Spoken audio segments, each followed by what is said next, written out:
Everyone knows the story of how David defeated Goliath, the giant who challenged Israel in the name of the Philistines. But not everyone knows that later, it was David's turn to be killed by another giant. This mysterious giant, quoted in the Bible and unknown to most people, was called Isbi Benob.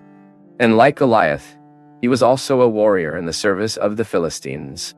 This warrior who descended from the giants could have passed blank on the pages of history, if it wasn't precisely the fact that he was almost able to kill King David during a battle.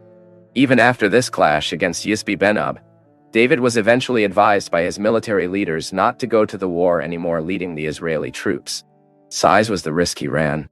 But who really was Isbi Benob? Where did he come from? What is your true story? And how did he change the behavior of the most famous warrior king in the Bible? This is what we will find out in this video. The name Isbi Benob probably indicates someone who dwelt in Nobi. However, some interpreters draw attention to the possibility that this is not a personal name. That is, some scholars believe this was not the name of the warrior who almost killed King David. This is because the name Isbi Benob in Hebrew is, in fact, the vocalization of the corrective reading of the text proposed by the Sudden tradition.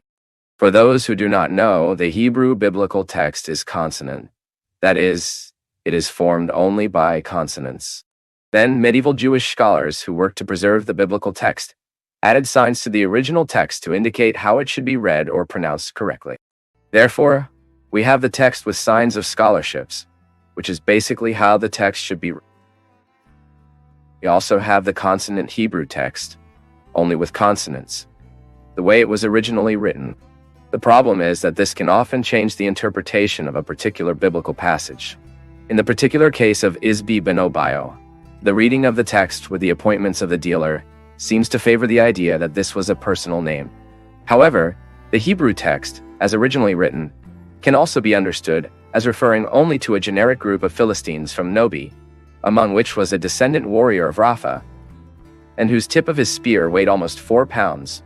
Realize that if this understanding is adopted, then the Philistine warrior who faced David is actually anonymous in the biblical record. But despite this doubt, although it is not completely certain about its name, the most accepted position among biblical interpreters is that, in fact, Isbi Benob was really a man of great stature. The biblical text says that Isbi Benob was a descendant of Rapha in the second book of Samuel, chapter 21, verse 16. But who was Rapha? Most commentators agree that this is a reference to the Rephanes, which were a group of giants. Even in the biblical text, the term Rephanes can also refer to Emmons, Anzumans, and Aquans. These people, known for their great stature, belonged to ancient peoples who were expelled during Joshua's achievements in Canaan. But it seems that some of their representatives were established among the Philistines. This seems to have been the case of giants such as Isbi Benob, Goliath, and other warriors who fought alongside the Philistines. But despite the little biblical information about Isbi Benob, it is easy to conclude that he was a skilled warrior. The biblical text says that he wore new weapons and his spear's bronze tip weighed more than 3 pounds. Interestingly, the tip of the giant Goliath's spear weighed twice as much. And according to the biblical writer, Isbi Benob attacked King David and was almost overwhelming. By that time, David was already exhausted by the battle. So, Abisai, the nephew of David, who was also one of his brave warriors, he rescued the king and killed the giant Philistine. The biblical text is not concerned with dating this battle in which Isbi Benob almost defeated David. Some believe this war should have occurred at the beginning of David's unified reign, perhaps before Jerusalem became the political and religious capital of the Kingdom of Israel. Others believe that this battle should have occurred at a later time when King David perhaps already aged. However, what is clear in the biblical text is that the confrontation between David and Isbi brought deep concerns in Israel. After all, it narrowly escaped against that giant, but Abisai's rapid action, Joab's brother. However, the fright in that battle made David's men no longer allow him to fight again.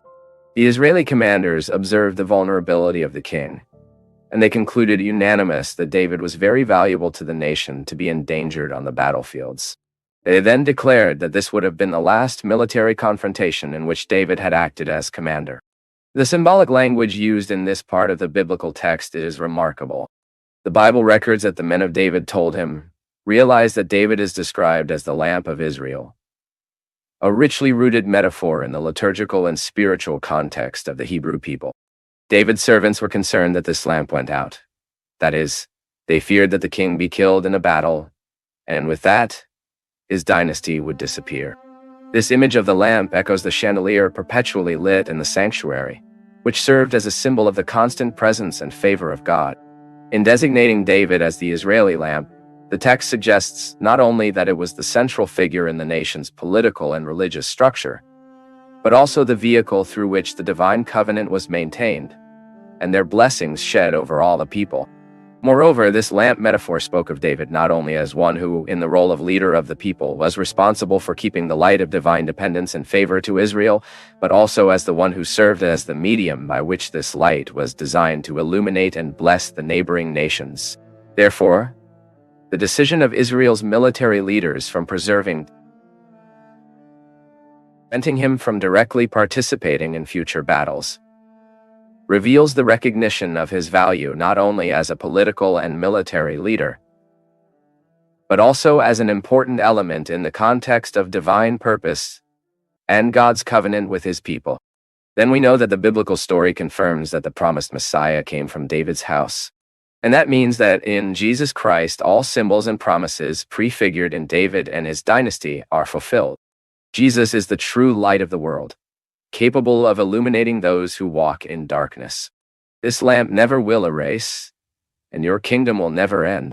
So, to conclude, this account of the confrontation between David and Isbi Benob is another biblical story that can serve us as a reminder of the constant presence and divine providence in the lives of God's chosen ones. This episode, although less known than David's victory over Goliath, highlights a fundamental truth. Even the strongest and most brave among us face moments of vulnerability and dependence on God's grace.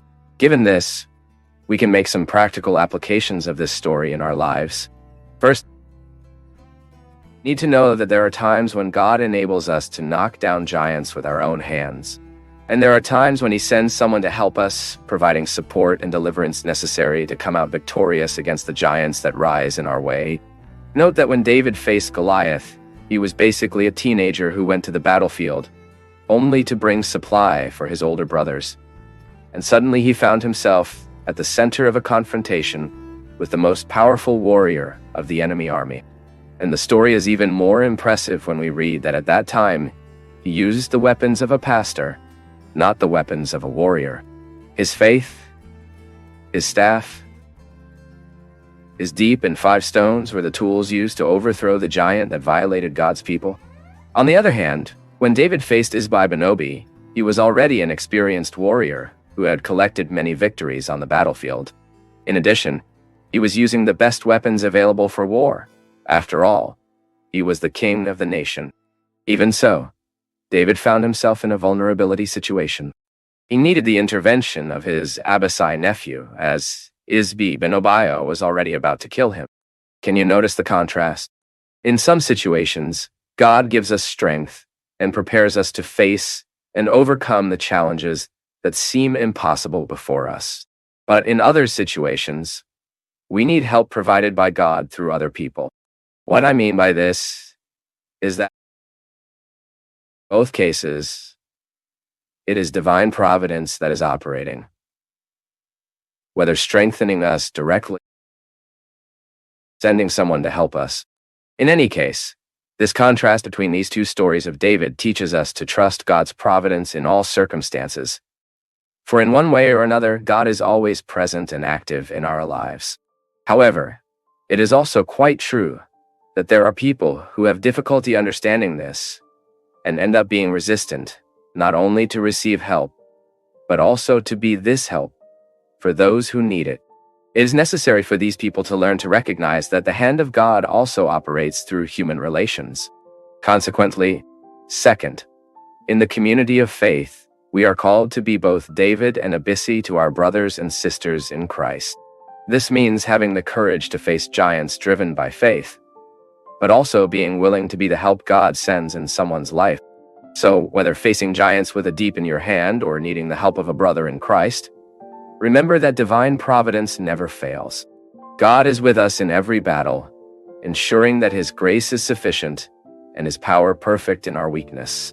May we then walk with confidence, knowing that whatever the giant we face, the final victory always belongs to the Lord. And if we have difficulty understanding this principle, then our prayer be so that the Lord will help us see His powerful hand in all the battles of our lives. The reaction of the men of David by preserving him as the Israel lamp in that context, it can also teach us something about the value of spiritual leadership. Remind us that even our leaders, however qualified, are also fallible and sometimes need help, comfort, protection, and care. In our communities, we must value and protect those whom God has placed as leaders of His work on this earth, recognizing the role that these people play in ministers as ministers of the gospel, the building of the church, and the projection of divine light in a world dominated by darkness. Moreover, in the New Testament church, this role of being bearer of divine light before the world falls on all believers. As explained, David's symbolism as bearer of light in Israel finds its full and final fulfillment in Jesus Christ, the true lamp that never goes out. But as followers of Christ, we are called to reflect this eternal light in our lives, illuminating the way with the truth of the gospel to those who still walk in the shadows of doubt and hopelessness. Now tell here in the comments if you already knew this story of gigantism and Benob in the Bible.